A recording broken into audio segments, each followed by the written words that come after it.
परमेश्वर ने बहुत सारे वचनों के द्वारा, अपने नबियों के द्वारा, अपने दासों के द्वारा परमेश्वर ने हमें ऐसे नम्र रहना सिखाया है। और अगर हम नम्र नहीं रहते हैं तो फिर उसका हमें क्या नुकसान होएगा। अगर हम नम्र रहते हैं तो हमें क्या फायदा होएगा।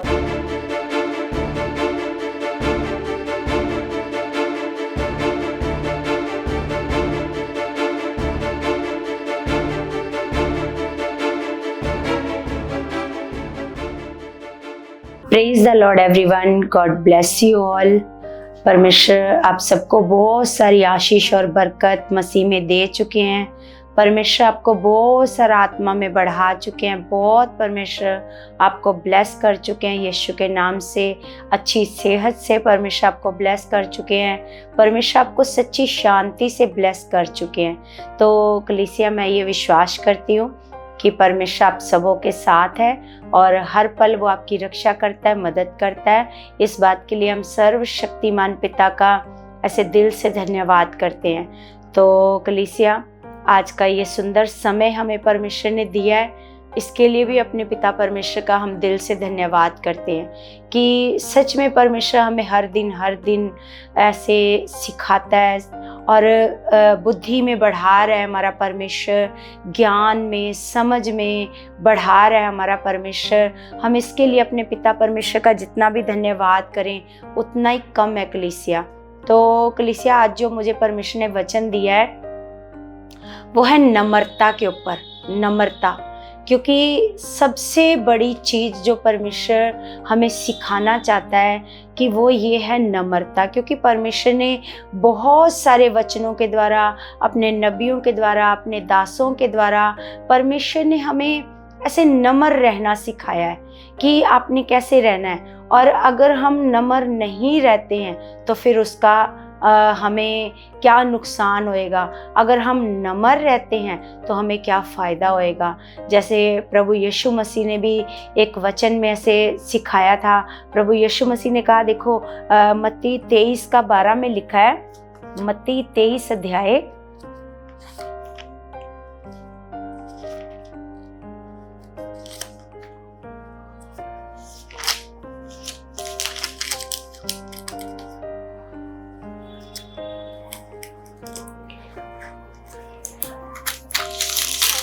मत्ती 23 का ऐसे 12 में लिखा है। पर यीशु मसीह ने कहा कि जो कोई अपने आप को छोटा बनाएगा ना, ऐसे लिखा है यहाँ पर, हम वचन पढ़ते हैं 23:12 में लिखा कि जो कोई अपने आप को बड़ा बनाएगा वह छोटा किया जाएगा, और जो कोई अपने आप को छोटा बनाएगा वह बड़ा किया जाएगा। ये प्रभु यीशु मसीह ने भी ऐसे अपने चेलों को सिखाया कि जो कोई अपने आप को बड़ा बनाएगा, अपने आप को सोचेगा कि नहीं मैं तो बड़ा हूँ, मेरा तो ये स्थान होना चाहिए, मुझे यहाँ क्यों बैठाया है ना, तो मेरे को है तो इन लोगों को ऐसे बोलना चाहिए। तो जो कोई अपने आप को क्या बनाएगा, बड़ा बनाएगा, परमेश्वर का वचन प्रभु यीशु मसीह ने कहा कि वो छोटा किया जाएगा। और जो हमेशा अपने आप को छोटा बनाएगा तो परमेश्वर का वचन कहता है कि वो बड़ा किया जाएगा। तो सच में अगर हम में से कोई भी परमेश्वर के वचन पर अगर हम गौर करें तो प्रभु यीशु मसीह ने भी ऐसे वचनों के द्वारा ऐसे सिखाया है ना। हम देखते हैं मत्ती 5 अध्याय में प्रभु यीशु मसीह ने जो पहाड़ी उपदेश दिया, तो पहाड़ी उपदेश में भी प्रभु यीशु मसीह ने कहा कि धन्य है वे जो नम्र हैं, है ना, वे पृथ्वी के अधिकारी होंगे। तो प्रभु यीशु मसीह ने हमें वहाँ पर भी ऐसे नम्र रहना सिखाया, क्योंकि प्रभु यीशु मसीह खुद ऐसे बड़ी नम्रता के साथ ऐसे इस पृथ्वी पर रहे, नम्र रहे, दीन रहे, है ना। क्योंकि प्रभु यीशु मसीह ने कहा कि तुम मेरा जुआ ले लो क्योंकि मेरा जुआ सहज है, क्योंकि मैं अपने मन में नम्र और दीन हूँ। प्रभु ने खुद अपने बारे में कहा कि मैं अपने मन में क्या हूँ, नम्र हूँ और दीन हूँ। तो सच में कलीसिया, हमें हमारे परमेश्वर को नम्र लोग बहुत पसंद है। और परमेश्वर का वचन कहता है कि वो घमंडियों से क्या करता है, वो घृणा करता है। घमंड उसको पसंद नहीं है कलीसिया, उसको क्या पसंद है, नम्रता पसंद है। इसलिए परमेश्वर का वचन हमें बार बार सिखाता है कि घमंडी मत बनो, क्या बनो, नम्र बनो, दीन बनो, है ना। परमेश्वर में दीन बनना सिखाता है। तो जैसे जैसे परमेश्वर का वचन हमें सिखाता है, जैसे परमेश्वर का वचन अगर हम नीति वचन पढ़ते हैं 11 का ऐसे 2 में पढ़ते हैं, तो वहां पर लिखा है, जब अभिमान होता तब अपमान भी होता है ना। जब किसी के अंदर अभिमान होता है तो क्या होता है फिर वहां पर, जब कोई जैसे कोई जिसके अंदर बहुत घमंड होता है, अभिमान होता है, या किसी भी चीज़ को लेकर के उसके अंदर एक अभिमान ऐसे काम करता है, तो जब किसी के अंदर अभिमान होएगा तो सोचना ये पक्का है, क्योंकि ये परमेश्वर का वचन कहता है कि फिर उसका अपमान ही अपमान होएगा। हमेशा उसकी कभी कोई बड़ाई नहीं करेगा, हमेशा चाहे उसके सामने कुछ ना बोला जाए, लेकिन हमेशा जब भी कोई उसकी बात होएगी, उस मनुष्य की बात होएगी, तो हमेशा उसकी बुराई ही होएगी, उसका अपमान ही होएगा, क्योंकि उसके अंदर क्या काम कर रहा है, अभिमान काम कर रहा है, क्योंकि उसके अंदर नम्रता काम नहीं कर रही। तो जिसके अंदर नम्रता नहीं है ना, वो कभी भी सर्वशक्तिमान परमेश्वर से बात नहीं कर सकता, कभी भी परमेश्वर से बात नहीं करेगा जिसके अंदर नम्रता नहीं है।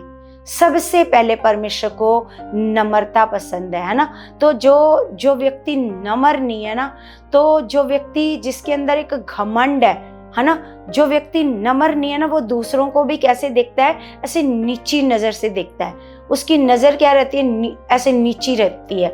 तो सोच के देखो, जिसकी नजर ऐसे नीचे ही रहेगी तो वो खुद सर्वशक्तिमान ईश्वर को वो कैसे देख पाएगा। वो कभी भी व्यक्ति जो दूसरों के अंदर सिर्फ बुराइयां देखता रहता है, वो उसको घमंडी व्यक्ति दूसरों को नीची नज़र से देखता रहता है, तो वो कभी भी सर्वशक्तिमान परमेश्वर को ऊंची आंख उठाकर वो कभी भी देख नहीं पाएगा। क्योंकि ये परमेश्वर ने कहा है, ये परमेश्वर ने कहा है कि घमंडियों से परमेश्वर क्या करता है, घृणा करता है। तो सच में कलीसिया, जैसे हमें परमेश्वर सिखाता है कि सबसे पहले परमेश्वर ने हम लोगों को जब चुना है, क्योंकि हाँ, जैसे हम तीतुस की किताब में पढ़ते हैं कि जब हम अपने परमेश्वर को नहीं जानते थे तो हम घमंडी थे, हम डाह से भरे हुए थे, हम बुराई से भरे हुए थे, लेकिन परमेश्वर ने क्या करी, हम पर बड़ी करुणा की है। सोच के देखो कलीसिया, जो परमेश्वर में प्रभु में आकर भी परमेश्वर में चल रहा है ना, नाम तो उसके जीवन में प्रभु का है, लेकिन उसके जीवन में प्रभु का कोई भी गुण उसके अंदर नहीं है, ना प्रेम, ना नम्रता, ना सहनशीलता, ना धीरज, कुछ भी उसके अंदर नहीं है। तो सोच के देखो, वो केवल प्रभु में नाम का है, क्योंकि उसके अंदर प्रभु का कोई भी गुण काम नहीं करता। जब हम तीतस की किताब में पढ़ते हैं कि हम घमंड से भरे हुए थे, हम डाह करते थे, हम विद्रोह करते थे, हम लड़ाई झगड़े करते थे, तो सच में कलीसिया हम ऐसे ही थे। हम बहुत घमंडी थे, हम बुराई से भरे हुए थे, हम डाह करते थे, एक दूसरे से हम विरोध करते थे, हम कभी भी किसी से प्रेम करना नहीं जानते थे, है ना। हमेशा एक दूसरे से क्या करना जानते थे, केवल हम नफरत करते थे एक दूसरे से। लेकिन तीतुस की बुक में लिखा है कि प्रभु ने क्या किया, हम पर बड़ी दया की, बड़ी दया की। और जब हम पर परमेश्वर ने बड़ी दया की तो हमारा क्या बदला, हमारा स्वभाव बदला। सोच के देखो कलीसिया, अगर किसी का जीवन प्रभु में आकर भी उसका मन नहीं बदला है, उसका स्वभाव नहीं बदला है, तो आज भी परमेश्वर की करुणा और परमेश्वर की दया उसके जीवन में काम नहीं कर रही है। तो परमेश्वर का वचन नीति वचन में कहता है कि जहां अभिमान होएगा वहां उसका अपमान होएगा। और आगे लिखा, परंतु नम्र लोगों में बुद्धि काम करती है ना। क्योंकि कभी भी देखो आप, जो घमंडी व्यक्ति होएगा वो क्रोध से भरा रहेगा, वो बड़ा क्रोध करेगा, और जो व्यक्ति ज्यादा क्रोध करता है उसके अंदर फिर बुद्धि काम नहीं करती, बिल्कुल उसके अंदर मतलब डिसीजन लेने वाली बुद्धि, आगे आगे बढ़ने वाली जो बुद्धि होती है वो काम नहीं करती, क्योंकि वो व्यक्ति हमेशा एक क्रोध में जलता रहता है, क्योंकि उसके अंदर नम्रता नहीं है, उसके अंदर दूसरों की बातों को सहने की क्षमता नहीं है ना, सहनशील नहीं है वो बंदा, है ना, धीरज उसके अंदर काम नहीं करता, उतावली से वो क्या करता है, क्रोध करता है, अभिमानी व्यक्ति, है ना। तो हम एक वचन पढ़ते हैं, नीति वचन 18 अध्याय और 18 का हम पढ़ते हैं 18 का 12 में लिखा है कि नाश होने से पहले मनुष्य के मन में घमंड, जब एक मनुष्य ने नाश होना होता है ना, जब उसके नाश के दिन ऐसे नजदीक आ जाते तो उसके अंदर क्या आ जाता है, घमंड। नाश होने से पहले जब एक व्यक्ति ने नाश होना है, मतलब नाश होना है, अगर घमंड है तो उसने पक्का नाश होना है। अगर घमंड उसके अंदर आ गया है ना, नाश, तब तक वो इंसान नाश नहीं हो सकता जब तक वो इंसान घमंड नहीं करेगा। जो इंसान घमंडी हो जाएगा तो उसका नाश जो है वो निश्चित है, वो पक्का है, क्योंकि ये खुदा का वचन है, ये परमेश्वर का वचन है। और परमेश्वर का वचन कहता है कि एक मात्रा और एक बिंदु भी बिना पूरा हुए टलेगा नहीं। अगर किसी के अंदर घमंड काम करने लग गया है तो समझ लो कि उसका नाश क्या है, निश्चित है ना। और लिखा है, और महिमा पाने से पहले नम्रता होती है। जब परमेश्वर ने किसी को ऊंचा उठाना होता है, जब परमेश्वर ने किसी को महिमा दिलानी होती है ना, बहुत उसकी तारीफ हो, प्रशंसा हो, तो उससे पहले उसके अंदर क्या आएगी, नम्रता। जब नम्रता होएगी तो परमेश्वर उसकी महिमा कराएगा। अब जब घमंड आ गया तो ये नाश का कारण है ना, घमंड नाश का कारण है हमेशा। तो कलीसिया, इसलिए हमें हमारा परमेश्वर कहता है कि हमेशा क्या बन के रहो, ऐसे नम्र बन के रहो, दीन बन के रहो, परमेश्वर के स्वभाव में बढ़ते जाओ। परमेश्वर से देखो कलीसिया, जब हम परमेश्वर में आते हैं तो ऐसा नहीं है कि हम बड़े अच्छे हैं, हम बहुत अच्छे थे। जैसे मैं भी अपने बारे में कहती हूँ कि जब मैं प्रभु में आई या प्रभु के में आने के बहुत साल बाद भी मैंने अपने आप को चेंज नहीं करा, मैंने अपने स्वभाव को नहीं बदला। क्यों? क्योंकि मैं अपने स्वभाव के विषय में कभी परमेश्वर के पास नहीं गई, कभी नहीं गई कि परमेश्वर मेरे अंदर क्रोध काम करता है, मेरे अंदर लालच, ईर्ष्या, जलन काम करती है। परमेश्वर आप मेरी मदद करो, सहायता करो, आप मेरे स्वभाव को बदलने में, परमेश्वर आप मेरी मदद करो। मैं कभी भी अपने स्वभाव को लेकर परमेश्वर के आगे नहीं गई थी। लेकिन मैंने देखा कि मेरे स्वभाव के कारण जब मेरा अपमान होने लगा हर बात पर, है ना, मैंने देखना, जब मैंने उतावली से क्रोध कर देना, उसके बाद मैं बड़ा पछताती भी थी, क्योंकि उसके बाद मेरा बहुत सारा अपमान होता था, है ना। तो फिर जब मेरा अपमान होने लगा तो मेरे को थोड़ी थोड़ी ऐसे शर्मिंदगी सी फील होने लगी। फिर मैं अपने स्वभाव को लेकर अपने परमेश्वर के पास जाने लगी। जब मैं अपने स्वभाव को लेकर परमेश्वर के पास गई, लगातार विनती करी, ऐसा नहीं कलीसिया कि एक दिन में ही मेरा स्वभाव बदल गया, एक दिन में नहीं बदला, है ना। ऐसे मैंने लगातार इस विषय को परमेश्वर के आगे रखा। परमेश्वर जी, आप मुझे नम्र बना चुके हो, मुझे दीन बना चुके हो, मेरे अंदर से क्रोध को ख़त्म कर चुके हो, मेरे अंदर आत्मा के 9 फल काम कर चुके हैं, सहनशीलता मेरे अंदर काम कर चुकी है। मैंने ऐसे पॉजिटिव ऐसे रहना ऐसे शुरू किया कि परमेश्वर, मैं नम्र हूँ, मैं दीन हूँ, मैं सहनशील हूँ। मुझे परमेश्वर आपने बदल दिया है, मेरे मन को आपने बदल दिया है, मेरे स्वभाव को आपने बदल दिया। मैंने पॉजिटिव ऐसे रहना ऐसे शुरू किया कि मैं तो नम्र हूँ, मैं तो नम्र हूँ। क्रोध का मेरे ऊपर कोई अधिकार नहीं है, क्रोध का, घमंड का मेरे ऊपर कोई अधिकार नहीं है। जब मैंने इस तरीके से अपने इस विषय को परमेश्वर के आगे ऐसे रखना शुरू किया तो सच में कलीसिया, मैंने देखा एक बड़ा बदलाव। मैंने देखा कि सच में हमारा परमेश्वर, जिस विषय को हम लगातार अपने परमेश्वर के आगे रखते हैं, वो परमेश्वर हमारी प्रार्थनाओं का उत्तर देता है। मैंने देखा कि जब मैंने इस विषय को अपने परमेश्वर के आगे लगातार रखा तो परमेश्वर ने बहुत ऐसे बदला मेरे मन को, मेरे जीवन को, मेरे स्वभाव को परमेश्वर ने बदला। तो सच में कलीसिया, हम एक वचन और पढ़ते हैं 22 नीति वचन 22 अध्याय 22 का हम पढ़ते हैं 4। यहां पर लिखा, नम्रता और यहोवा के भय मानने का फल। नम्रता और यहोवा के भय मानने का फल क्या है? देखो, नम्रता और यहोवा का भय मानना, और इसमें छिपी है धन, महिमा और जीवन।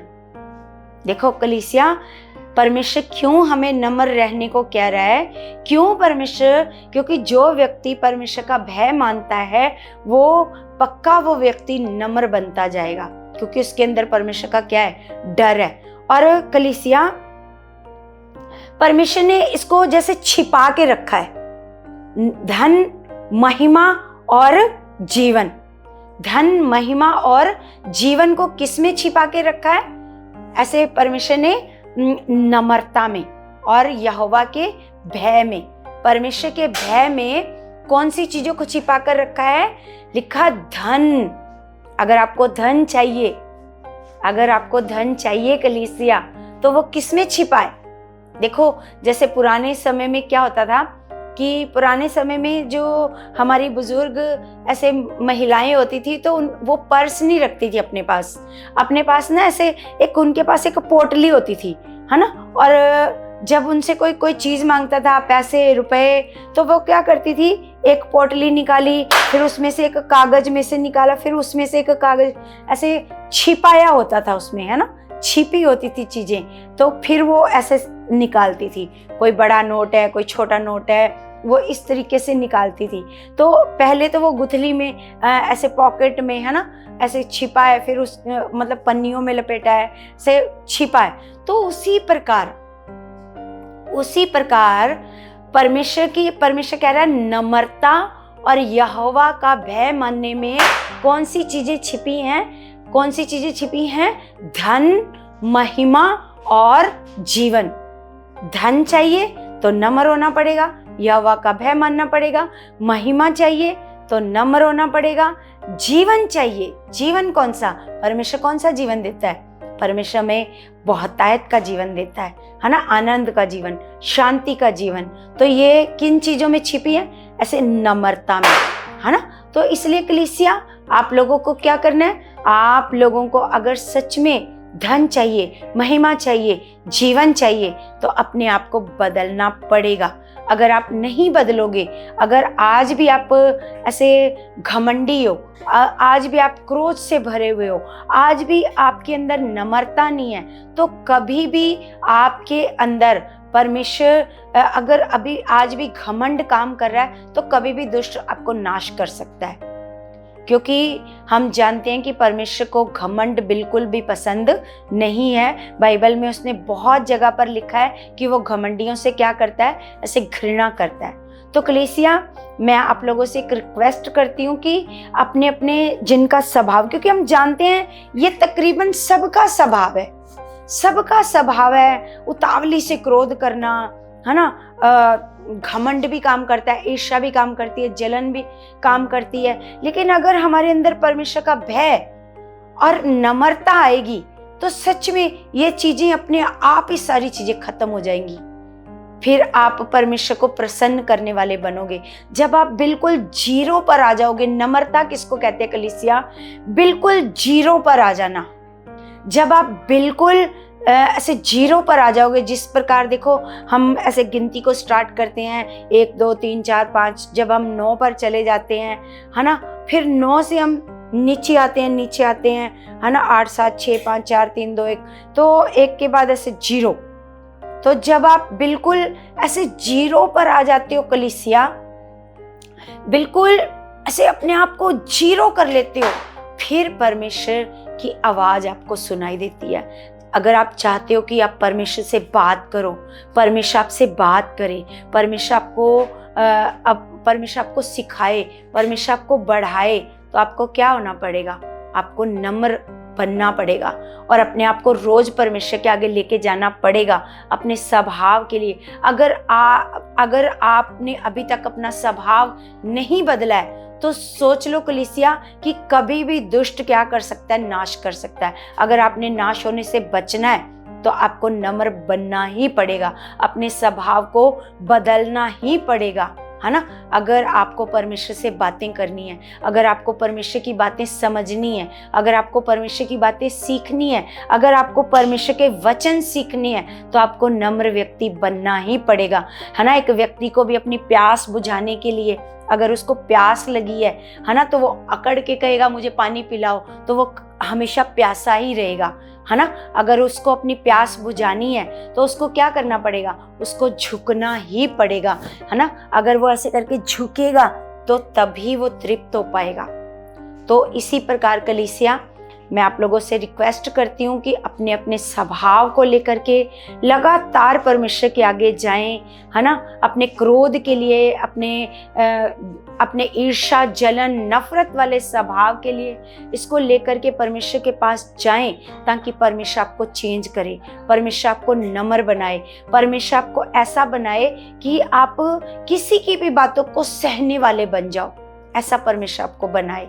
तो सच में हमारा परमेश्वर कर सकता है, क्योंकि मैंने देखा है अपने जीवन में, प्रैक्टिकल करके मैंने देखा है कि हाँ परमेश्वर कर सकता है। लेकिन जब तक हम उस विषय को परमेश्वर को नहीं करेंगे तब तक वो उस विषय पर काम नहीं करेगा। जब हम वो विषय देंगे परमेश्वर को तो परमेश्वर काम करेगा, चाहे वो कोई भी विषय हो। जैसे मैंने अपने आप को नम्र बनाने का विषय दिया परमेश्वर को, तो परमेश्वर ने उस पर काम किया, परमेश्वर ने बदला स्वभाव को। नहीं तो स्वभाव को आप किसी डॉक्टर के पास जाकर अपना स्वभाव नहीं बदलवा सकते, कहीं भी जाकर अपना स्वभाव नहीं बदलवा सकते। आपके स्वभाव को केवल आपका पिता ही बदल सकता है, क्योंकि वही नम्र है, वही दीन है, तो वही आपको नम्र और दीन बना सकता है। तो कलीसिया मेरा ये विश्वास है आज का वचन आपको बहुत सारी आशीष और बरकत दे चुका है, और मेरा ये विश्वास है कि आज से आप अपने स्वभाव के लिए लगातार परमेश्वर के पास जाओगे, ताकि परमेश्वर क्या करे, आपको बदले, आपके मन को, आपके जीवन को, आपके स्वभाव को बदले। मेरा विश्वास है ये वचन आपके जीवन में बहुत सारा काम कर चुके हैं यीशु के नाम से।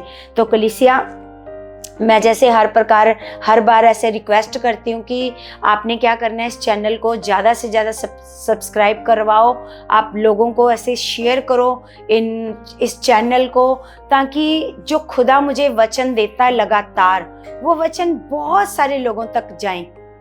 क्योंकि मेरा ये बिलीव है कि परमेश्वर मुझे बेस्ट वचन देता है, अच्छे वचन देता है, और लोगों के बदलने के लिए वचन देता है। मेरा ये बिलीव है, और आपने इस चैनल को ज़्यादा से ज़्यादा आगे शेयर करना है। तो ये आपकी सेवा है कलीसिया, और मेरा विश्वास है ये सेवा में आप आगे बढ़ चुके हो यीशु मसीह के नाम से। तो कलीसिया हम सब प्रार्थना में जाते हैं, अपने हाथों को उठाएंगे। स्वर्गीय पिता, मैं आपका धन्यवाद करती हूँ मेरे परमेश्वर जी, आप महान पिता हो, आप सर्वशक्तिमान पिता हो मेरे खुदावन। मैं आपका धन्यवाद करती हूँ मेरे खुदा। पिता तेरे बच्चों को तेरे हाथ में सौंपती हूँ पिता। जितने लोग परमेश्वर आज की वीडियो को देख रहे हैं मेरे खुदावन, परमेश्वर आज तेरी सामर्थी आत्मा खुदा उनके अंदर काम कर चुका मेरे खुदावन। आज से मेरे पिता परमेश्वर ये इस विषय को आपके आगे रखें परमेश्वर, और आज से खुदावन आप परमेश्वर अपने बच्चों को बहुत सारा नम्र और दीन आप इनको बना चुके हो परमेश्वर। आप इनके मनों को चेंज कर चुके हो, इनके स्वभाव को बदल चुके हो पिता। आप इनकी बुद्धि को खोल चुके हो मेरे परमेश्वर। महान पिता परमेश्वर, हम जानते हैं खुदा आपका भय मानने से परमेश्वर आप हमें ऊंचा उठाते हो खुदावन। इसी प्रकार परमेश्वर आप अपने बच्चों के जीवन में भी बड़े बड़े सामर्थ्य के काम कर चुके हो मेरे खुदावन। परमेश्वर मेरा भरोसा है खुदावन, जो मैंने प्रार्थना में आपसे मांगा है खुदावन, उसको आपने सुन लिया है, उसका उत्तर आपने दे दिया है यीशु मसीह के नाम से। आमीन आमीन। सबको जय मसीह की।